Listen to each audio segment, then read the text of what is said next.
Welcome to my channel. তো আজকে আমি তোমাদের সঙ্গে শেয়ার করব পরপর দুদিনের ব্লগ।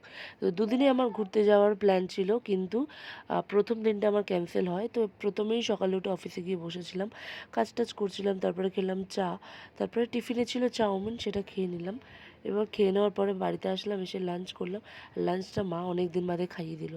তারপরেই রাতে হয়েছিল ডিনারে পরোটা আর আলুর তরকারি। সেদিন যেহেতু ঘুরতে যাওয়াটা হয়নি, তারপরের দিন এটা সকালবেলা আবার অফিসে বসে আছি, আর ছিল মাখন রুটি ব্রেকফাস্টে। তারপরেই দুপুরে লাঞ্চ টাঞ্চ করেছি, সেগুলো দেখানো হয়নি।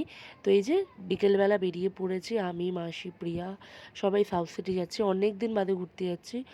আর সাউথ সিটি যেতে যেতে এটা প্রথমে আমরা অটোতে উঠেছি, আর আমার গলার অবস্থাটা ভালো নয়, সেজন্য এটা স্কিপ করে যেও।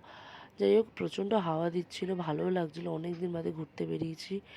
বেশ একটা আলাদা অনুভূতি আসছিল, কোথাও সেরকম বেরানো হয় না।